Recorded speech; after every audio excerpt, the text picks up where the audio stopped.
가을 광교성수당 로마서 3강의 2를 시작하겠습니다. 안녕하세요. 오늘 한 30분 하고요. 다음 주에 또 30분씩 2번 해서 이제 칭의론이 3번으로 정돈되겠습니다. 우선 강의안을 보시면 3장 21절부터 4장 25절까지가 하나님이 의롭다 칭해 주신다라는 칭의론. 그러니까 칭의론은 실제로 의롭다는 말이 아니죠. 그죠? 실제는 죄인인데 하나님이 칭하시기를 죄를 용서하시면서 너는 이제부터 의롭다라고 칭해 주신다라는 거예요. 그래서 이것을 준비된 하나님의 의라고 하는 거예요. 여러분이 칭의는 준비가 됐어요. 언제부터 준비됐죠? 창세로부터. 인간이 죄를 짓자마자 아담과 하와가 죄 지었을 때 자기네끼리 죄를 가리기 위해서는 무화과 나무로 옷을 해 입었죠. 그럼 가렸는데 하나님이 나타나서 부르니까 우리가 벌거벗었으므로 못 나갑니다. 그래요. 그러니까 무화과 나무 잎으로는 인간끼리 윤리적인 것은 윤리로 부끄러움을 감출 수 있지만 하나님 앞에서는 못 감춰요. 그러니까 이 무화과 나무가 아니라 짐승의 가죽옷을 입혀주는데 여기서 벌써 이제 죄가 들어온 이후로 처음 죽은 것은 인간이 아니라 짐승이다. 대속의 죽음이 먼저 일어나요. 에덴 동산에서도. 그래서 이제 가죽옷을 지어입히는데 그 가죽옷이 말하자면 대속의 원리거든요. 그 다음에 그 안에 무화과 나무는 윤리예요. 윤리. 인간의 윤리와 도덕으로 가리는 거예요. 그게 이제 자연종교와 계시종교의 차이인데 이미 예수 그리스도를 통해서 구원하실 것이 인간이 타락한 첫 에덴 동산에서부터 계시됐다. 이렇게 보는 거예요. 그래서 준비된 하나님의 일이라 그래요. 이것이 이제 구약의 율법에는 도덕법이 있다가 도덕법으로도 인간이 그 도덕을 못 지키죠. 십계명을. 왜? 죄성 때문에. 그래서 이거 도덕법 앞에서 다 죄인이 돼버리죠. 그러니까 마지막 죄를 씻을 수 있는 방법이 뭐예요? 도덕법이 아니라 뭐죠? 제사법. 제사법으로 씻어버리잖아요. 그게 벌써 예수 그리스도의 이 대속의 원리를 이미 율법으로 보여주셨어요. 그리고 선지자들은 그 율법에 속죄하시는 분이 오실 것을 계속 예언했어. 그게 메시아의 예언이죠. 그리고 그 메시아로 예수님이 오셨어요. 오셔서 십자가에서 율법을 다 이루셨어요. 대속법으로. 그렇게 해가지고 모든 사람이 행위가 아니라 예수 그리스도를 믿음으로 예수님의 보혈로 대신 씻김받고 의롭게 된다는 원리가 실현됐어. 근데 그것은 만세전부터 준비된 거야. 아담과 하와 타락 직후부터. 그래서 이게 준비된 하나님의 의라고 부르는 거예요. 이게 칭의는. 예. 자, 그러면 준비된 하나님의 의. 자, 칭의의 설명 3장 21절부터 31절에는 율법의 의와 다른 하나님의 의를 이제 비교하면서 설명합니다. 자, 3장 21절 보세요. 자, 이제 16절부터 이제 읽겠습니다. 우리가 알거니와 무릇 율법이 말하는 바는 율법 아래에 있는 자들에게 말하는 것이니 이는 모든 입을 막고 온 세상으로 하나님의 심판 아래 있게 하여야 함이라. 율법 아래에 있는 모든 사람들은 다 율법과 양심 앞에서는 다 의롭다 하심을 없다는 사실만 깨닫고 죄를 깨달아요. 20절. 그러므로 율법의 행위로 그의 앞에 의롭다 하심을 얻을 육체가 없나니 율법으로는 죄를 깨달음이라. 율법이라는 것은 양심하고 똑같은 거죠. 둘 다 죄를 깨닫는 기능만 해요. 죄는 씻어주지를 못해요. 그래서 율법 외에 다른 한 하나님의 의가 준비된 거예요. 율법의 의가 아닌 다른 의. 이게 대속의 의, 십자가의 의, 예수 그리스도의 의예요. 그래서 이제는 율법 외에 하나님의 한 의가 나타났으니 여기서 한 의라는 말은 뭐예요? 유일한이라는 뜻을 갖고 있어요. 하나님의 유일한 의롭게 하는 길이 나타났는데 이전에 이미 율법과 선지자들에게 증거를 받은 것이라. 율법에서는 제사법으로 이것이 율법의 완성이 제사법으로 나타났고 선지자들은 예언을 했어요. 대속을 이루는 분이 오신다. 메시아가 온다. 자, 율법과 선지자의 증거를 받은 것이라. 자, 선지자 중에 최초의 선지자는 뭐로 봅니까? 구약 성경에서는 아브라함으로 봐요. 처음 계시를 받았기 때문에. 근데 아브라함에게 하나님이 주신 계시의 내용이 뭐죠? 네개에서 한 씨가 나타나서 더 시드, 한 후손. 만민이 구원받는다는 거예요. 그럼 아브라함에게 얘기한 더 시드가 육체적으로는 이삭으로 형성화됐지만 이삭이 아니라 이후에 오실 예수 그리스도를 가르쳐주는 그림자 역할을 하는 거예요. 이삭의 그림자. 그래서 이 예수 그리스도로 말미암은 이 율법 외에 한 의가 나타나는 구원의 이 계시를 먼저 받은 선지자가 누구냐? 제일 먼저 받은 선지자가 아브라함이에요. 근데 아브라함의 놀라운 점은 율법이 오기 전에 먼저 이거부터 받았다는 거야. 율법은 모세 때 왔잖아. 아브라함은 율법 있기 전에 예수 그리스도의 의를 먼저 받았다니까. 그러니까 예수 그리스도의 의가 율법의 의 외에 나타난 예수 그리스도의 의가 사실은 창세전부터 먼저 있었던 의예요. 하나님의 의의 본질은 예수 그리스도의 칭의가 원래 의의 본성이었어. 그게 준비됐던 것이에요. 그게 이제 나타난 거죠.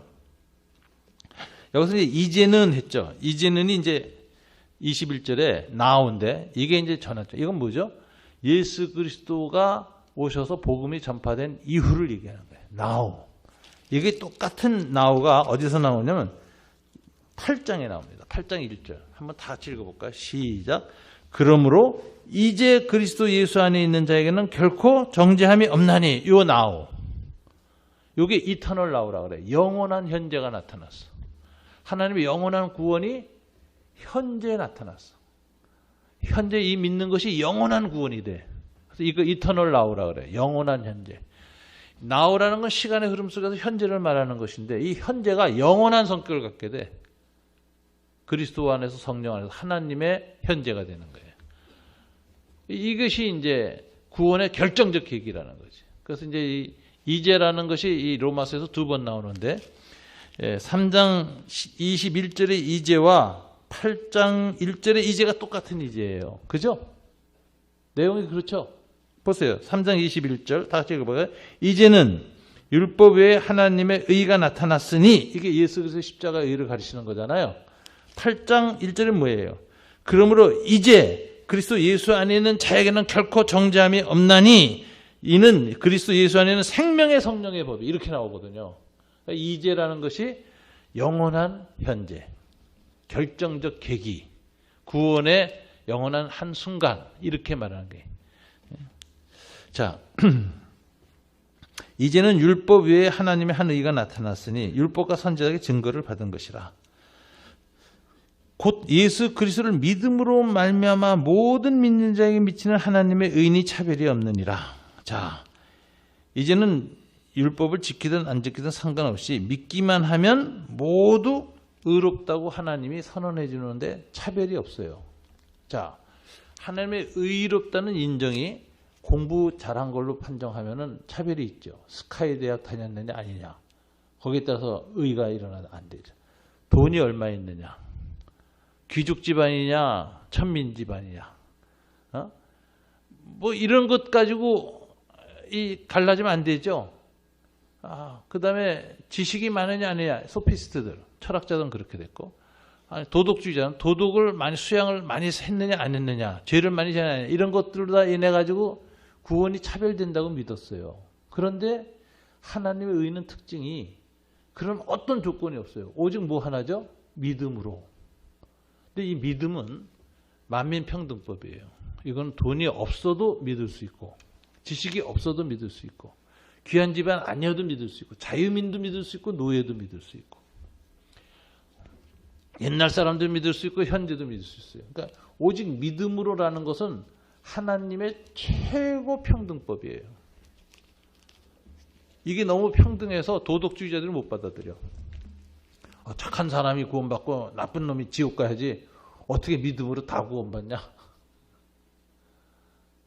그러니까 이 믿음이라는 단어가 이게 인간의 어떤 조건에 의해서 나오는 것이 아니기 때문에 하나의 선물로 주는 거기 때문에 모두에게 평등하게 주어져요.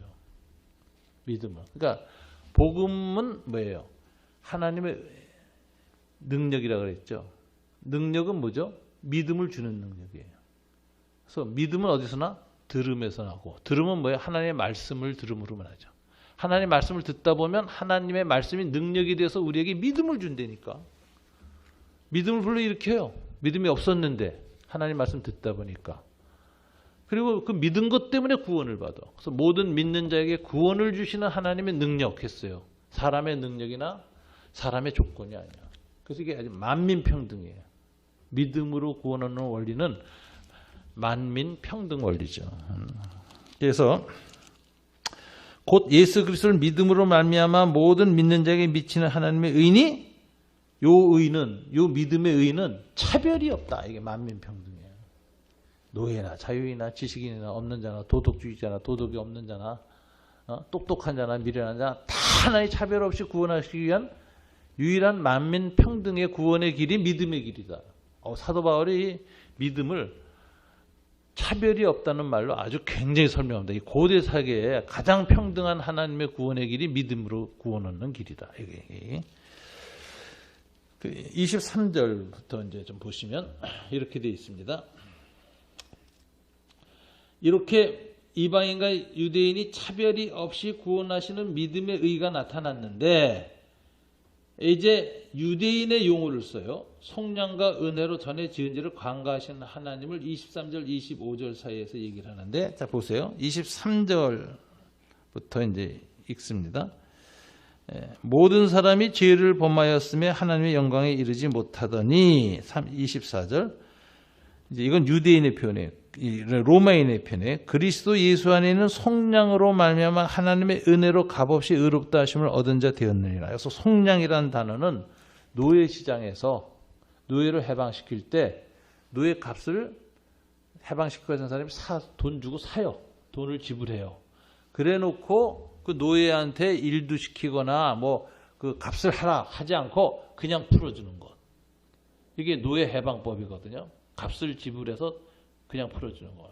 이 속량이라는 로마 노예 시장의 용어를 써서 바울은 설명합니다. 이제 하나님의 의를 그리스도 예수 안에 있는 속량으로 예수님이 대신 십자가의 죽음으로 값을 치렀어. 죄에 대한 값을. 그래놓고 우리를 그냥 풀어줬어. 그러니까 속량으로 말미암아 하나님의 은혜로 값없이 의롭다 하심을 얻은 자 되었으니 은혜라는 단어 그라티스인데 그라티스라는 게 로마 용어라는 거 아세요?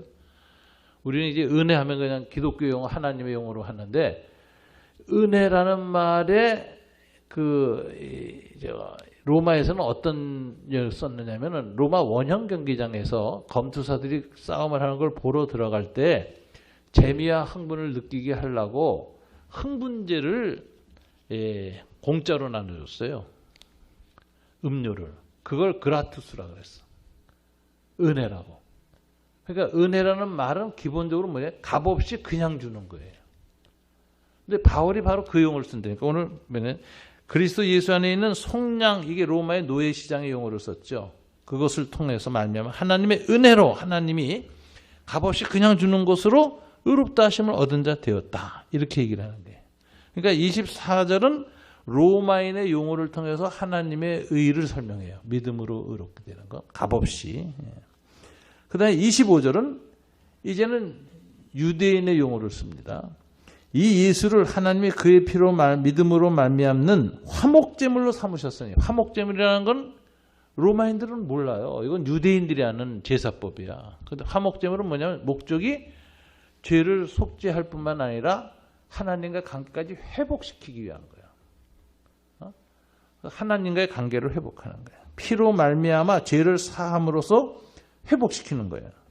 그런데 이 화목제물을 삼으신 이유는 그거죠. 이는 하나님께서 길이 참으시는 중에 아까도 나왔죠. 길이 참으심 중에 마지막에는 길이 참다가 심판하시기 때문에 길이 참으면 어떤 사람들은 기회가 되고 회개할 기회가 되고 어떤 사람들은 죄를 더 가중시키는 기능, 양 두 가지 기능한다고 그랬잖아요. 그런데 길이 참으신 중에 하나님이 어떻게 하느냐. 전에 지은 죄를 간과하심으로. 간과하시는 건 건너뛰므로 해요. 건너뛴다. 근데 이 간과라는 단어는 어디서 나냐면 6월절에서 나와요. 6월절은 뭐냐면은 하나님의 심판의 사자가 애굽에서 어린 양의 피로 문설주를 바르면 그 집에 들어가서 건너뛰었잖아요. 그래서 월이라는 단어가 뛰어넘는다는, 건너뛴다는 오버패스거든요. 그 뜻이거든요. 그래서 6월절 할 때 월이라는 게 간과하심. 그냥 지나가는 거예요. 하나님이 인간의 죄를 그냥 지나가기로 했어요.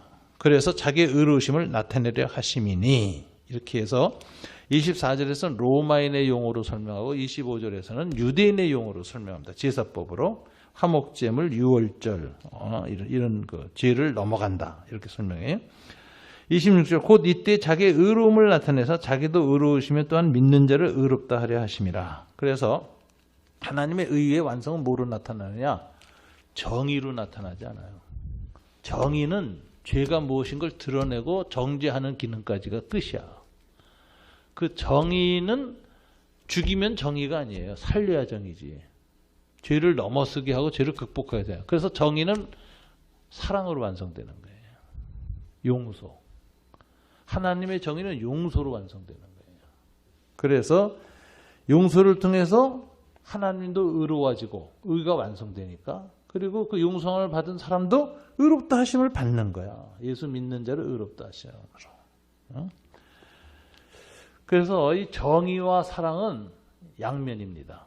서로 보완되는 관계예요. 그러니까 정의 없는 사랑이 없어요. 그 불의한 사랑은 사랑이 아니에요.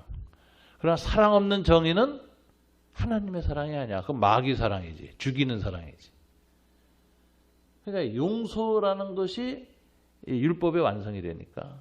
그러니까 율법에서도 도덕법, 십계명 다 줘주고 마지막에 제사법을 한 이유는 뭐예요? 용서하려고 하나님이. 그게 사랑의 표현이에요. 그래서 율법의 마침은 사랑이니라. 율법의 완성은 사랑이다. 이렇게 돼 있잖아요.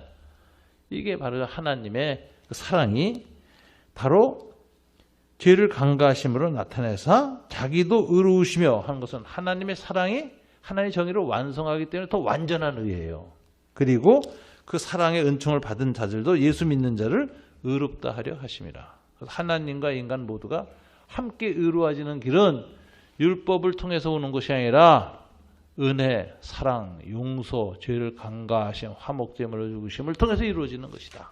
이것이 하나님의 또 다른 의예요. 유일한 의, 완성된 의. 율법 외에 한 하나님의 의, 십자가의 예수의 의가 나타나는데 용서와 사랑의 의가 나타나서 속량하시고 그 은혜를 주시고 그 다음에 화목제물로 주시고 간과하셔서 그래서 의롭게 하셨는데 그 결과로 하나님도 의롭게 됐고 그 의롭다 하심을 받은 사람들도 다 의롭게 되었다. 그래서 의의 완성은 율법의 한의 십자가의 의로 이루어졌다. 이렇게 이제 얘기를 하는 겁니다. 그래서 이제 27절부터 보면은 이제 오직 믿음의 법으로 된 의라는 걸 다시 한번 28절에서 이제 강조해요. 하나님의 용서에 근거한 것이기 때문에. 자, 다 같이 읽어볼까요? 27절, 28절. 그런즉 자랑할 데가 어디 있냐? 있을 수가 없느니라. 무슨 법이로냐? 행위로냐? 오직 믿음의 법으로니라. 그러므로 사람의 의롭다 하심을 얻는 것은 율법의 행위에 있지 아니하고 믿음으로 되는 줄 우리가 인정합니다. 율법의 행위라는 말 할 때는 항상 이방인의 입장에서 읽을 때는 양심의 행위로 되지 아니하고 하고 똑같은 동의어예요. 양심과 율법은 동의어다. 이렇게 보죠. 자, 의롭다 하심을 얻는 것은 믿음으로 되는 것이지 율법이나 도덕으로, 양심으로, 윤리로, 철학으로 되지 않는다. 이걸 이제 강조를 합니다. 오직 믿음으로 되는 의다. 이렇게 강조해요. 그리고 이 오직 믿음으로 되는 의는 유대인에게도 적용되고 무할례자인 이방인에게도 똑같이 적용되는 하나님의 의다. 이거예요. 차별이 없다. 그렇죠? 그래서 29절, 30절 우리 다 같이 한번 읽어볼까요? 29절, 30절 시작. 하나님은 다만 유대인의 하나님이시냐 또한 이방인의 하나님은 아니시냐 진실로 이방인의 하나님도 되시느니라. 그러므로 할례자도 믿음으로 말미암아 또한 무할례자도 양심이 아니라 믿음으로 말미암아 의롭다 하실 하나님은 한 분이시니라. 그래서 오직 믿음으로만 하나님이 의롭다 하시는데 이것은 유대인, 이방인 다 해당되는 공통 하나님의 의의 원리다. 이렇게 얘기하는 거예요. 그래서 31절에서 이제 뭘 하면 가장 중요한 건 이제 믿음의 의미를 이제 다시 한번 정돈합니다. 그래서 31절 결론 붙어 있죠. 그런즉 이렇게 붙어 있죠. 자, 다시 읽어볼까요? 시작. 그런즉 우리가 믿음으로 말미암아 율법을 파기하느냐? 그럴 수 없느니라. 도리어 율법을 완성하느니라. 그래서 믿음이 율법의 완성이다. 그래서 이 율법은 도덕법이 있고 시민법이 있고 저게 있어요. 제사법이 있어요. 율법은 셋으로 구성되어 있거든요. 도덕법은 십계명 같은 거고. 시민법은 이제 하나님의 백성이 그 당시 이스라엘이라는 신정 정치 구조 속에서 살았기 때문에 하나님이 상법, 형법, 민법 다 있어요. 남의 밭에 소를 죽였으면 뭐 소를 어떻게 배상하고 이게 다 나. 그게 이제 시민법이라는 거예요. 시빌로. 그렇게 해서 인간의 죄와 문제를 해결해요. 도덕법, 시민법. 이 모든 것을 통해서 인간의 죄성 때문에 못 지켜서 죄를 지은 건 어떻게 해결하죠? 배상으로도 안 되고 도덕을 지켜서도 이루지 못하는 인간의 본성의 악은 최후로 해결하는 게 제사법이야. 짐승의 피로 하나님 앞에 나가서 용서받는 거예요. 그것이 최후로 나타나는 예수 그리스도의 하나님의 의다. 이렇게 얘기하고, 그래서 율법의 완성이 십자가의 사랑이다. 그 한 의다. 믿음으로 된 의야말로 율법의 사랑이다. 그러니까 구약에서도요, 도덕을 지키면서 애써 본 적도 있고, 시민법을 지키려고, 법을 지키려고, 사회법을 지키려고 애쓴 적도 있어요. 형법, 민법, 상법 다 지키면서 살아라고 애썼는데도 안 되는 이제 인간의 죄성의 한계를 양의 피로 용서받는다는 것은 논리로 맞습니까? 안 맞습니까? 믿을 수가 없고 맞지 않아요. 그런데 하나님이 그렇게 씻겨주겠다고 약속하셨기 때문에 그 약속을 믿고 양을 죽이는 거니까. 짐승의 피를 뿌리고. 그러니까 이게 믿음으로 율법을 완성해요. 율법의 의는 믿음으로 완성한다. 그래서 이걸 바울이 아주 강조합니다. 자, 조금 더 보겠습니다. 자, 4장에서 이제 재미난 시사를 그러니까 이제 이 3장까지는 이제 3장 21절부터 31절까지는 율법의 의는 그 외에 하나님의 한 의, 복음의 의가 나타났는데 이것은 유대인과 이방인의 차별이 없고 속량과 은혜로 죄를 강가하시는 것이고 화목케 하시고 믿는 자를 의롭게 하시는 것이니까 오직 믿음으로 의롭게 된 의다. 이걸 다 강조를 했어요. 그러면 이렇게 하나님의 칭의의 의가 나타났는데 예를 들어야 될 거 아니야. 사도 바울이. 그러니까 이 3장 21절부터 31절은 논리적인 설명을 쫙 한 거예요. 그러니까 딱딱하지. 근데 쉬운 건 4장이야. 예를 드니까. 근데 예를 드는데 누구를 예를 들어야? 아브라함을 예를 들었어. 그게 아주 바울의 굉장한 탁월한 지혜죠. 아브라함은 왜 좋으냐? 아브라함이 하나님께 창세기 15장 6절에서 저가 믿음으로 의롭다 하심을 받았다는 기록이 처음 나오거든요. 그때 아브라함은 할례 받기 전이야. 할례는 17장에 나와. 그러니까 무할례자일 때 의롭다 하심을 받았다고. 믿음으로. 믿음에 의롭다 하심을 받았다. 이렇게 돼 있거든. 창세기.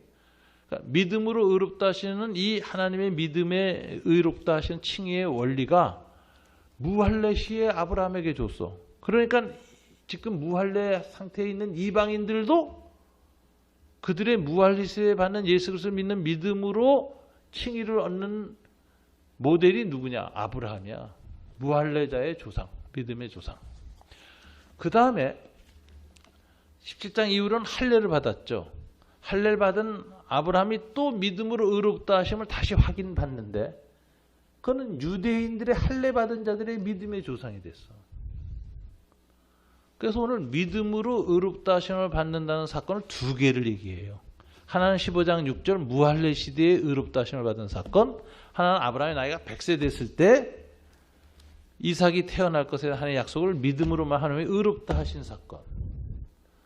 그래서 믿음으로 의롭다는 사건을 두 군데서 얘기하고 나중에 다른 전승이 있어요. 이제 기독교 전승에 야고보서에 보면은 모리아산에서 이삭을 바칠 때 행위로 의롭다 하심을 받은 거 아니냐 하는 의롭다 하심이란 하나님의 칭의 선언을 행위와 연관시켜요. 그리고 그것을 히브리서 11장에서는 이제 아브라함의 믿음으로 이제 그 설명을 하는데 요 전승들 로마서에 나오는 믿음으로 의롭다 하심 받은 두 번의 전승과 이삭을 번제로 드리는 모리아산에서 의롭다 하심을 받은 전승 이 세 가지 믿음으로 의롭다 하심이 세 군데서 확인됐다는 기독교 전승을 이렇게 쭉 보면서 하는 말이 뭐냐? 의롭다 하심이라는 건 한 번 선언돼가지고 영원히 효력을 갖는 법정적 선언이 아니다 이거예요. 전에는 이거 법정적 선언으로 해석을 했어요. 대부분 한 변 사면 복권 받으면 영원히 사면 받았다 이렇게 되는 거예요. 근데 그게 아니라 하나님이 아브라함을 의롭다 하실 때 한 번 하지 않았어요. 그 생에 세 번에 걸쳐서 했어요. 그래서 이걸 뭐냐면은 관계적 칭의론이라고 해요. 법정적 칭의론, 관계적 칭의. 아브라함이 신앙생활하면서 계속 하나님 앞에서 하나님과 관계가 온전하게 된 상태, 믿음으로 온전히 하나님을 믿은 상태로 볼 때마다 하나님이 의롭다고 선언했는데 3번 걸쳐서 한 게 성경에 나와. 그래서 이제 칭의의 예를 사도 바울이 드는 거예요. 칭의의 예를. 그래서 첫 번째가 로마서 4장 이제 그 1절부터 8절입니다. 자, 읽습니다. 그런즉 육신으로 우리 조상인 아브라함이 무엇을 얻었다 하리요. 이젠 예를 드는 거예요. 믿음으로 의롭게 된다는 예를 아브라함을 드는 거예요. 만일 아브라함이 행위로서 의롭다 하심을 받았으면 자랑할 것이 있으려니와 하나님 앞에서는 없느니라. 아브라함은 행위로서 의롭다 하심을 받은 게 없어요. 그러면 아브라함이 의롭다 하심을 받은 게 언제느냐? 3절. 성경이 무엇을 말하느냐? 창세기 15장 6절. 아브라함이 하나님을 믿음에 그것이 그에게 의로 여겨진 바 되었느니라. 믿음으로 의롭다 하심을 받았어요. 이때 아브라함이 무슨 그저 가나안 땅에 들어와서 의로운 행위 한 거 하나도 없는데 그가 이제 그 하나님의 약속을 믿고 쭉 왔는데 자식이 안 나와. 약속대로 안 줘요. 그러니까 이제 믿음이 흔들려 가지고 하나님 앞에 뭐라고 말하냐면 내 그 종이나 양자로 삼을까요? 이제 이런다고. 그러니까 하나님의 그 씨를 주겠다고 하는 그 약속을 약해진 걸 보고 그 믿음을 강화시켜 주려고 불러내서 시청각 교육을 시킵니다. 하늘의 별을 봐라. 쫙 찬란한 별을 보니까 셀 수 있냐? 못 셉니다. 내 자손이 이와 같을 것이다. 모래를 봐라. 모래 셀 수 있냐? 못 셉니다. 내 자손이 이와 같이 될 것이다. 이렇게 하나의 약속을 하니까 아브라함이 그 약속을 믿음의 의로 여기셨다. 이게 창세기 15장 6절이에요. 그러니까 믿음으로 의롭다 하심을 받았는데 이때 율법도 안 지키고 율법이 오기 전이니까 모세 때 왔으니까 400년 후에 행위도 없을 때 오직 믿음으로 하나의 약속을 믿음으로 의롭다 하심을 받았다. 이걸 이제 강조하는 거예요. 일하는 자에게는 그 삭시 은혜로 여기지 않고 보수로 여기네. 일하는 사람은 정당한 보수를 받았다고 여기는데 아브라함처럼 일을 아니할지라도 경건하지 아니한 자를 믿음으로만 의롭다 하시는 일을 믿는 자에게는 하나님이 의롭다고 선언하는 것을 아멘 하고 받아들이면 의로워지는 거야. 이렇게 믿는 자에게는 그의 믿음을 의로 여기시니 일할 것이 없이 하나님께 의로 여기심을 받은 사람의 복에 대하여 이건 아브라함이 받은 복을 다윗이 뭐라고 말했느냐. 나중에 시편에서 다윗이 예언처럼 했어요. 불법이 사함을 받고 죄가 가려우심을 받는 사람들은 복이 있고 주께서 그 죄를 인정하지 않는 사람은 복이 있다 한또다. 여기서 복이 있는 사람은 어떤 사람이에요? 율법을 지켜서 잘 의를 행한 사람의 복이 있다. 이러지 않죠? 뭐죠? 아브라함의 축복은 얘기하기를 믿음으로 의롭다 하심을 받아서 아무런 공로나 노력이 없이도 의롭다 하심을 받았으니 이 사람은 불법의 사함을 받고 가려짐을 받은 사람이고 주께서 그 죄를 인정하지 않고 없다고 선언해버린 사람은 복이 있다. 이것이 아브라함이 받은 축복이다. 이렇게 얘기해서 아브라함을 모델로 삼고 다윗의 시편을 인용하면서 믿음으로 의롭다 받은 사람이 이런 복을 받는다. 이렇게 얘기를 했어요. 그러니까 이건 아브라함을 든 예는 뭐냐. 무할례 시대의 믿음으로 된 의야. 그러니까 이건 누구를 대상으로 지금 얘기하는 거죠? 이방인들 구원 문제를 다루는 거예요. 아브라함도 무할례 시대의 믿음으로 의를 받았다. 그러니까 지금 이 로마 교회 안에는 이방인들도 할례 받지 않고도 예수 그리스도를 믿음으로 의롭다 하심을 받는다. 그래서 이방인과 유대인의 믿음의 공통조상이 아브라함이다. 이렇게 논리를 피는 거예요. 그래서 아브라함을 드는 이유는 여기입니다. 무할례 시대에 믿음으로 의로우심을 받았다. 공로 없이 받았다. 율법 없이 의롭다 하심을 받았다. 그래서 불법이 사함을 받고 죄가 가려졌고 죄를 하나님이 인정하지 않고 용서해 줬다. 그래서 복이 있다. 이렇게 하는 것. 여기까지가 된 것입니다. 그래서 이제 8절까지가 이 4장 1절부터 8절에서 믿음으로 의롭다 하심을 얻은 아브라함 얘기인데 여기 아브라함이 85세 때예요. 두 번째 의롭다 하심을 받는 상태가 다시 재확인되는 게 100세 때예요.